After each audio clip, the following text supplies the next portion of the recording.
Chers bien-aimés dans le Seigneur, je vous salue au nom de Jésus-Christ de Nazareth. Nous voici encore aujourd'hui au-devant de vous. C'est pour que nous puissions parler de la part du Seigneur. Il y a beaucoup de visions que le Seigneur nous a données et aujourd'hui, j'aimerais encore partager quelque chose avec vous et donner les messages de la part du Seigneur. Mais avant cela, j'aimerais que nous puissions d'abord prier. Nous allons prier, recommander ces moments entre les mains du Seigneur, afin que seul son esprit puisse se manifester, puisse agir en ce moment-ci et dire non à tout ce qui est des mondes des ténèbres. Prions en ce moment. Dieu de gloire, Dieu de bonté, je te dis grandement merci pour ce temps merveilleux encore, Seigneur, que tu nous accordes, Seigneur, en ces jours. Oui, en ce moment-ci, Père de gloire, j'aimerais d'abord disparaître, que toi seul tu puisses apparaître au nom de Jésus-Christ de Nazareth. Oui, Père de gloire, j'aimerais que tu puisses apparaître au nom de Jésus-Christ, que je sois comme de l'argile dans la main d'un potier. J'aimerais, Seigneur, que le message qui sera donné en ce moment puisse, Seigneur, toucher le cœur. Et non pas seulement toucher le cœur, mais, Seigneur, que ça puisse apporter la vie, que ça puisse apporter la guérison, que ça puisse apporter la délivrance. Que ceux qui sont dans le chêne, Père de gloire, soient délivrés par ces messages au nom de Jésus. Que ceux qui sont dans l'ignorance, Père de gloire, soient, Seigneur, délivrés au nom de Jésus-Christ de Nazareth. C'est pourquoi, en ce moment-ci, je demande au Père, laisse que le Saint-Esprit puisse descendre en ces lieux, que le Saint-Esprit puisse descendre en ces lieux, que le Saint-Esprit puisse prendre possession de toutes choses en ce moment. Dans la maison, Seigneur, Père de gloire, de mon frère ou de ma soeur qui est en train de m'écouter en ce moment. Partout, Seigneur, ils sont en train, Seigneur, de me suivre en ce moment. Je commande, Père de gloire, que le Saint-Esprit, Père de gloire, puisse descendre en ce moment, puisse agir au nom de Jésus. Je commande à tout esprit impur, tout esprit des mondes des ténèbres, oui, Père de gloire, de libérer ces lieux, de libérer leur maison, de libérer les endroits où ils se trouvent en ce moment, au nom de Jésus-Christ de Nazareth. Manifeste-toi en ce moment. Cher Saint-Esprit, agis en ce moment-ci. Agis en ce moment-ci. Prends possession de toutes choses. Toute chaîne, je détruis au nom de Jésus-Christ de Nazareth. Oui, Père de gloire, en ces jours, j'aimerais que toi seul tu puisses dominer, que toi seul tu puisses agir, Père de gloire. Et tout cela, Seigneur, pour ta gloire. Merci, Seigneur, car tu es présent. Merci parce que tu es le Dieu qui agit, tu es le Dieu qui répond, tu es le Dieu qui dit, demandez, l'on vous donnera, cherchez, vous trouverez, et toquez, l'on vous ouvrira. Oui, Seigneur, en ce moment, nous croyons, car toi, tu dis que si vous demandez, croyez que vous avez reçu, et vous verrez cela s'accomplir.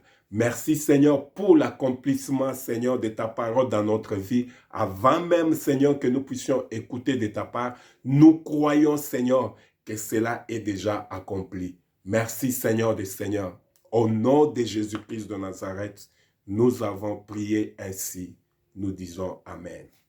Oui, bien-aimés dans le Seigneur, aujourd'hui, je vais partager avec vous quelque chose qui s'est passé dans ma vie, une vision que le Seigneur m'a donnée. Ça m'avait tellement bouleversé, c'était vraiment terrible. Je vais partager avec vous cela et la vision que je vais vous donner, c'est pour que vous puissiez comprendre que il y a des choses qui sont en train de se passer et nous ne devons pas être dans la distraction. J'aimerais d'abord que vous puissiez suivre cela et par après, nous allons parler. Et chers bien-aimés, c'était un jour, je suis arrivé à la maison, j'étais tellement fatigué, et je me suis dit, je vais prier et après me coucher, dormir. J'ai pris, je crois, 30 ou 45 minutes de prière. Après, je me suis endormi. Mais quand je me suis couché, quelque chose s'est passé. C'était comme si je me suis réveillé sur mon lit. Et après, je vis que il y avait du feu un peu partout, il y avait du bruit partout, il y avait des gens qui étaient en train de crier, qui pleuraient. Alors je voulais savoir ce qui se passait. Quand je regardais, c'était comme si le Seigneur m'avait pris, m'avait mis quelque part là en haut, et moi je regardais tout ce qui s'est passé sur la terre. Et qu'est-ce qui s'est passé? J'ai vu qu'il y avait la nuée qui descendait et qui prenait là-bas 2 personnes, de l'autre côté même une personne, de l'autre côté 3 personnes, et tous les autres qui restaient étaient en pleurs, ils étaient en train de crier, il y avait des accidents, il y avait du feu, il y avait beaucoup de choses qui se passaient. Et quand je regardais, je me suis dit moi-même, j'ai dit, oh, c'est l'enlèvement. C'est l'enlèvement. Je vois que les gens sont en train de monter sur des nuées. Et directement, quand j'ai constaté que c'était l'enlèvement, cher bien-aimé, j'ai eu du mal. Je n'ai pas eu du mal pour moi-même. Je n'ai pas eu du mal pour ceux qui étaient sur le nez, mais j'ai eu du mal parce que j'ai vu qu'il y avait beaucoup de gens qui devaient mourir, beaucoup de gens qui étaient dans la souffrance, qui étaient en train de pleurer. Alors j'ai commencé aussi à crier au Seigneur et j'ai pleuré. J'étais en train de dire à Dieu, Dieu, please, pas maintenant, pas maintenant. Il faut pas que l'enlèvement se fasse maintenant. Il faut pas que l'enlèvement se passe maintenant, puisque si l'enlèvement se passe maintenant, il y a beaucoup qui vont mourir, beaucoup qui vont rester. Please, j'étais en train de supplier le Seigneur pour dire non, pas maintenant, pas maintenant. Et je pleurais, je criais aussi pour que l'enlèvement ne puisse pas se faire. Moi, j'étais contre l'enlèvement parce que j'ai vu que beaucoup, c'était terrible. Je ne peux pas vous expliquer la souffrance que j'étais en train de voir parmi les gens. Alors, c'est ce qui m'a poussé à demander au Seigneur de retarder un peu l'enlèvement parce qu'il y avait beaucoup qui devaient mourir, beaucoup qui étaient en train de crier. C'était vraiment terrible. Alors, pendant que je criais, j'ai vu beaucoup. J'ai vu des avions qui tombaient, j'ai vu des voitures qui faisaient des accidents. Il y avait vraiment, qu'est-ce que je vais dire, tout était en débandade. Donc, il n'y avait pas de solution pour les gens. Alors, j'ai continué à crier, à pleurer. Par après, euh, je me suis retrouvé, j'étais sur mon lit. Quand je me suis retrouvé au lit, euh, j'ai regardé sur mon lit, tous les lits étaient pleins de larmes.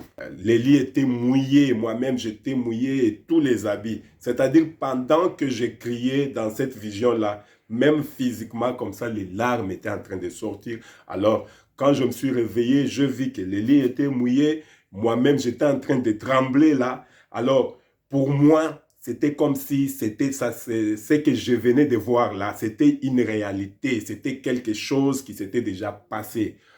Alors j'avais peur. Je me disais donc, cela veut dire que ce que je viens de voir est vrai. Alors j'ai tremblé, je n'avais même pas la force de me tenir debout pour aller euh, vérifier. Mais je me suis dit, je vais un peu ouvrir la fenêtre pour voir ce qui se passe, si vraiment il y a des gens qui sont morts ou il y a quelque chose qui s'est passé.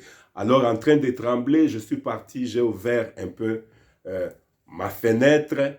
Comme j'étais au deuxième niveau, je pouvais voir ce qui est en bas. Quand j'ai vérifié, j'ai vu que non, tout était correct. Mais à moi-même, je n'étais plus bien. Je me sentais comme si, même si cela n'est pas arrivé, ça peut arriver d'un moment à l'autre. Alors j'avais peur, je tremblais, je commençais à partager avec les autres pour dire aux autres que non, il faut bien faire attention parce que l'enlèvement peut se faire d'un moment à l'autre. Il ne faut pas être dans la distraction. Le moment que nous sommes en train de traverser, c'est le moment qui a été prédit, prophétisé par beaucoup de gens il y a longtemps. Et si nous remarquons ce qui se passe autour de nous, nous pouvons voir que tous les signes que nous étions en train d'attendre, nous pouvons voir tous ces signes s'accomplir autour de nous. Alors nous ne devons pas être dans la distraction. Nous ne devons pas marcher comme les mondes. Nous ne devons pas faire ce que les autres sont en train de faire. Nous devons plutôt chercher la voie du Seigneur. Nous devons chercher à être avec Dieu dans notre vie afin que quand ce moment arrive, que nous soyons aussi enlevés. Puisque après l'enlèvement, il y aura ce qu'on appelle la tribulation et ça sera terrible et il y aura une très grande souffrance. À ce moment-là, il n'y aura plus de grâce et ça sera difficile. La Bible dit qu'il y aura des gens qui vont chercher même à écouter la parole, mais ça sera difficile même de trouver quelqu'un qui est en train de prêcher. Alors, pendant que tu as l'occasion de m'écouter en ce moment-ci, c'est Dieu qui te donne cette occasion afin que tu puisses changer ta vie. Puisque ce que je viens d'expliquer, ça peut se passer aujourd'hui. Ça peut se passer d'un moment à l'autre. Alors, si tu n'es pas prêt, cher bien-aimé, il faut bien faire attention. C'est pourquoi, en ce moment-ci, je vais demander à tout celui-là qui n'a jamais reçu le Seigneur Jésus-Christ de prendre la décision aujourd'hui de le recevoir comme son Seigneur et son Sauveur. Jésus revient bientôt. Jésus revient bientôt. Tu es dans la distraction, mon frère. Tu es dans la distraction, ma soeur. L'enlèvement va se faire bientôt. Est-ce que tu es prêt? Si Jésus revenait en ce moment-ci, si Jésus revenait après 1 minute, 5 minutes, est-ce que tu es prêt? Est-ce que tu es prêt pour cela, bien-aimé?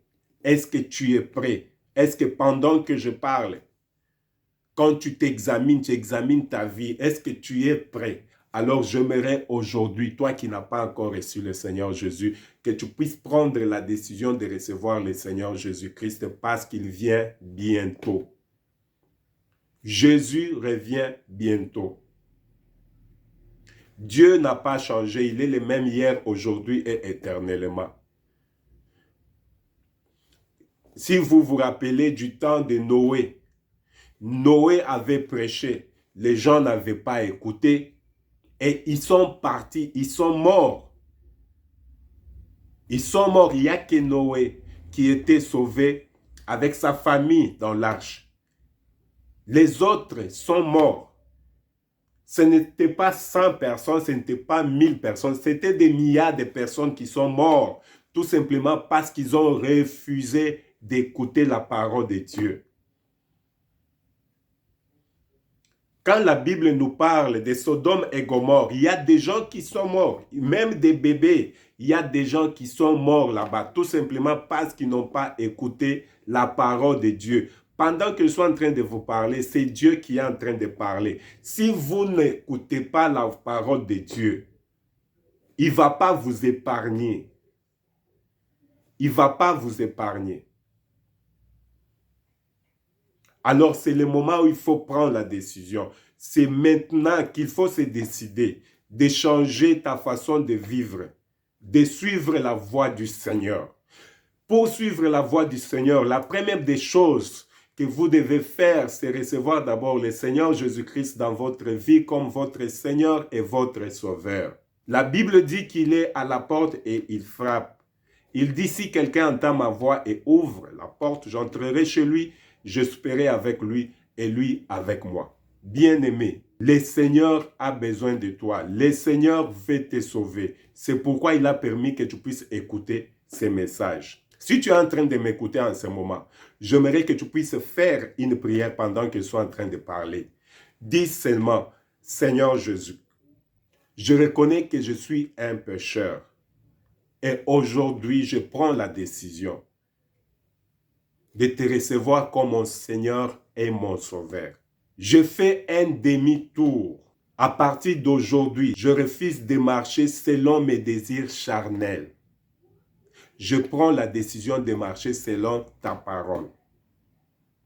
J'aimerais que tu puisses faire cette prière en ce moment-ci. J'aimerais que tu puisses inviter Jésus-Christ dans ta vie. Il est là, il t'écoute. Merci pour ceux-là qui m'écoutent en ce moment. Merci pour ceux-là qui prennent la décision de suivre Jésus-Christ. Parce que c'est la seule façon de nous éviter la mort éternelle en enfer. C'est la seule façon. Alors j'aimerais que nous puissions tous prendre la décision de suivre Jésus-Christ.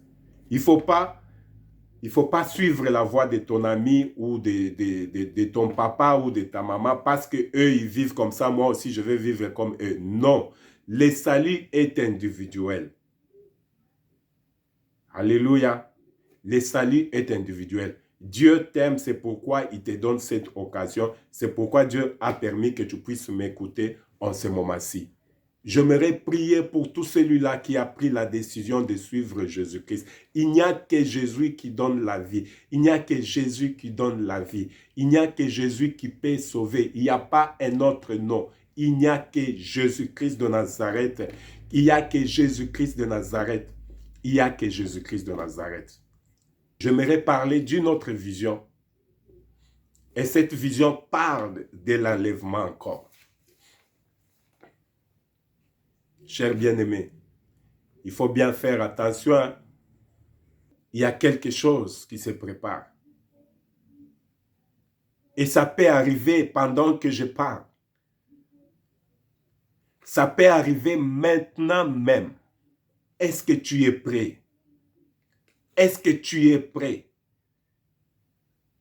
Si l'enlèvement se faisait en ce moment-ci, est-ce que tu es prêt? Examine un peu ta vie. Est-ce que tu es prêt? Peut-être tu es pasteur. Peut-être tu es prophète, tu es évangéliste, tu es apôtre, tu es chrétien. Est-ce que tu es prêt? Toi qui n'as pas encore reçu le Seigneur Jésus, ça peut se faire maintenant. L'enlèvement peut se faire maintenant. J'ai eu plus de 5 visions. Dieu est en train de me montrer l'enlèvement. L'enlèvement. Est-ce que tu es prêt, bien-aimé? Est-ce que tu es prêt? La deuxième vision. La deuxième vision que j'ai eue de la part du Seigneur. Ça m'a fait peur. Ça m'a fait peur, bien-aimé.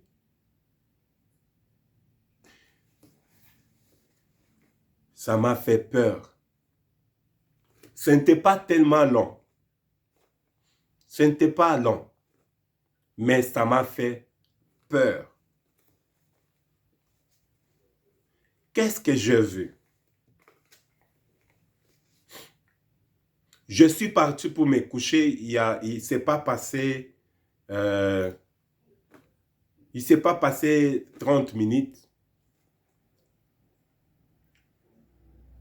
Et j'ai vu directement, comme si j'étais emporté du lit là où j'étais, et j'étais sur un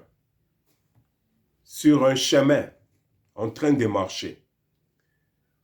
Et pendant que j'étais en train de marcher, j'ai vu qu'il y avait d'autres personnes qui marchaient. Et directement, j'ai regardé au ciel. Hey, bien-aimé, j'ai regardé au ciel, j'ai vu une très grande lumière. Et quand je vis cette grande lumière, je forçais pour voir qu'est-ce qui se passe au juste, pourquoi je vois cette grande lumière. Et quand j'ai essayé de forcer, cher bien-aimé, j'ai vu Jésus-Christ. J'ai vu Jésus sur un cheval blanc. J'ai vu Jésus entouré des autres personnes habillées en blanc. Maintenant, je ne voyais pas clair, même quand je dis cheval, c'était un peu flou, comme un cheval, mais j'ai vu que c'était Jésus-Christ de Nazareth. Maintenant, je m'efforçais pour un peu voir, c'est comme s'il y avait beaucoup de choses qui se passaient au ciel. Alors, je voulais un peu comprendre au juste, qu'est-ce qui se passe? Pourquoi je vois ça? Et je n'avais plus, comment je fais? Je ne me sentais pas digne de voir ce que j'étais en train de voir. Directement, je suis tombé à genoux. J'étais à genoux. Et quand j'étais à genoux, j'étais en train de prier. Je disais, mon Seigneur, qu'est-ce qui se passe? C'est quoi? J'avais peur. Alors quand je relevais encore mes yeux pour regarder, j'ai vu qu'il y avait beaucoup d'anges, il y avait beaucoup de personnes. C'était mélangé les anges et les humains, mais habillés en blanc. Et il y avait une très forte lumière qui m'éblouissait les yeux, je ne pouvais pas bien voir. Alors, comme je m'efforçais directement, je me suis dit à moi-même, comme je ne peux pas voir tout ce qui se passe là-bas, comme je ne peux pas voir, j'ai fait une prière, Dieu, néanmoins, que je puisse lire ce qui est écrit. Puisqu'il y avait des écrits, j'ai dit que je puisse au moins lire. Et quand je me suis forcé pour lire, cher bien-aimé, qu'est-ce que je lis? Il était écrit 1 Thessaloniciens. 1 Thessaloniciens, chapitre 4, 13 à 18. Directement, j'avais quelque chose, j'ai voulu commencer à écrire ce qui était écrit là. Et quand j'ai cherché la chose pour écrire, directement, je me suis retrouvé sur mon lit, cher bien-aimé. Quand je me suis retrouvé sur mon lit, j'avais ces versets dans ma tête. J'étais en train de trembler. J'ai couru chercher ma Bible. Et quand j'ai ouvert 1 Thessaloniciens 4, de 13 à 18, ça m'a fait encore peur davantage. Vous qui m'écoutez, vous pouvez prendre vos Bibles et vous allez lire 1 Thessaloniciens chapitre 4, à partir du 13e verset jusqu'au 18e verset, et vous allez voir ce qui est écrit là-bas. Chers bien-aimés, on parle encore de l'enlèvement. On parle de l'enlèvement. Jésus m'a montré encore l'enlèvement. Jésus m'a montré comment l'enlèvement va se faire, les choses qui vont se passer dans le ciel, dans les nuages. Quand la Bible dit que d'un coup, d'un clin d'œil, les chrétiens, les saints seront enlevés. Et la Bible dit qu'avant que nous soyons enlevés, c'est d'abord ceux qui sont morts dans le Seigneur qui seront enlevés. Et nous tous, nous allons rencontrer le Seigneur Jésus dans les airs. C'est cette image-là que Dieu m'a montrée. Alléluia. C'est la vision que j'ai vue. Pourquoi Dieu m'a montré cette vision-là? Alors, quand j'ai ouvert la Bible, j'ai compris que le Seigneur m'a montré encore, m'a parlé encore de l'enlèvement. Et il a voulu que nous qui sommes enfants de Dieu, nous qui sommes chrétiens, que nous puissions encore nous encourager parce que cela va se passer d'un moment à l'autre. C'est pourquoi je suis en train de parler à tout celui-là qui n'a pas encore reçu le Seigneur, tout celui-là qui n'est pas encore prêt. Ou tu es chrétien, mais tu ne marches pas selon la parole de Dieu. Cher bien-aimé, tu vas rester. Et cela, ça peut se passer d'un moment à l'autre. Comme le Seigneur est en train de me montrer ça presque à chaque moment, c'est pour que je puisse aussi informer aux autres que nous devons être prêts. Puisque ça peut se passer d'un moment à l'autre. Est-ce que tu es prêt? Est-ce que tu es prêt? Est-ce que tu es prêt, mon bien-aimé? Toi qui m'écoutes en ce moment, est-ce que tu es prêt? Le Seigneur Jésus-Christ, il nous parle de ce qui doit arriver. Est-ce que tu es prêt, cher bien-aimé? Est-ce que tu as déjà reçu le Seigneur Jésus? Est-ce que tu es prêt? Les dons que Dieu t'a donnés, est-ce que tu utilises ça pour les bénéfices des autres? La raison pour laquelle Dieu t'a créé, tu penses que c'est pour détruire les autres ou bien c'est pour édifier les autres, c'est pour aider les autres?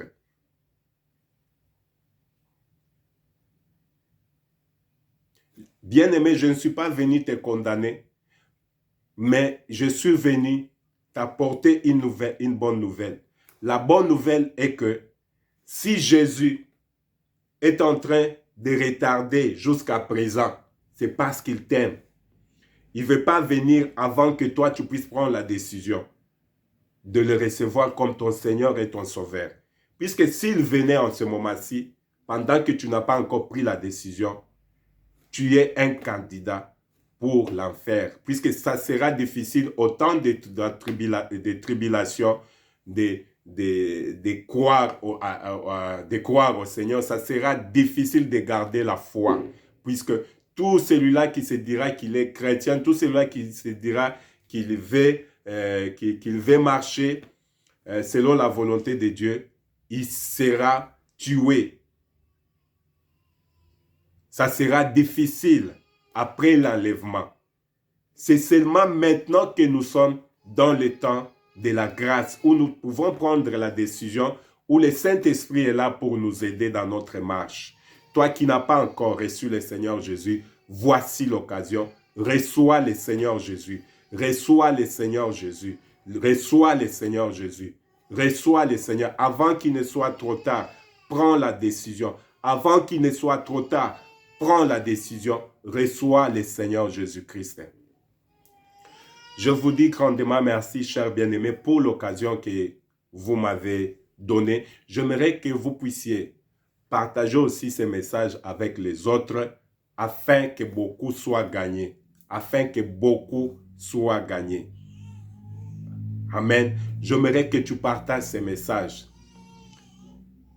J'aimerais que toute personne puisse comprendre que l'enlèvement, c'est pour bientôt et nous devons nous préparer, être prêts pour l'enlèvement.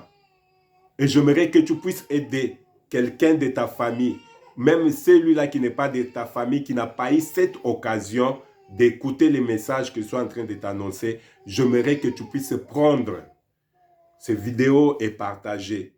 J'aimerais que beaucoup puissent écouter ces messages, car c'est très important, chers bien-aimés. Nous devons nous aider, nous devons faire tout ce qu'il faut pour que les autres soient sauvés. Car Jésus-Christ nous a laissé le message. Il nous a dit, allez faire de toutes les nations mes disciples. Alléluia. C'est ton devoir, c'est mon devoir de faire de toutes les nations les disciples de Jésus-Christ. C'est pourquoi je vous demande de partager ces messages. Et nous qui sommes sur terrain, pendant que je parle, je suis à Cape Town. Nous sommes dans un quartier où il y a beaucoup de criminels. Nous sommes dans un quartier où presque la plupart des gens, ils sont des ivrognes. Il y en a qui font la drogue. Nous sommes dans un quartier où il y a l'adultère, l'impudicité à haut niveau, où nous sommes bités au danger presque chaque jour. Et nous devons évangéliser dans ces quartiers. Nous avons besoin de vous, de votre soutien.